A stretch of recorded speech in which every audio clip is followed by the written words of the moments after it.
আপনি কি কখনো ভেবেছেন বাজারে এত সুন্দর হলুদ পাকা আম কিভাবে আসে? একটি আম গাছে জন্মানোর পর কয়েক মাস ধরে বড় হতে থাকে।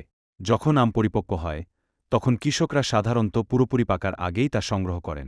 কারণ গাছে পুরো পেকে গেলে পরিবহনের সময় অনেক আম নষ্ট হয়ে যায়। আম সংগ্রহের পর সেগুলো বাছাই করা হয়। ভালো ও স্বাস্থ্যকর আম আলাদা করে বাক্সে প্যাক করা হয় এবং আড়ত বা বাজারে পাঠানো হয়। এরপর শুরু হয় পাকানোর প্রক্রিয়া। প্রাকৃতিকভাবে আম থেকে ইথিলিন নামের একটি গ্যাস বের হয়, যা ফল পাকাতে সাহায্য করে।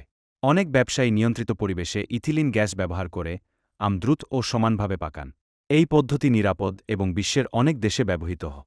তবে কিছু অসাধু ব্যবসায়ী ক্ষতিকর রাসায়নিক ব্যবহার করে দ্রুত আম পাকানোর চেষ্টা করে, যা স্বাস্থ্যের জন্য ঝুঁকিপূর্ণ হতে পারে। তাই আম কেনার সময় সতর্ক থাকা জরুরি।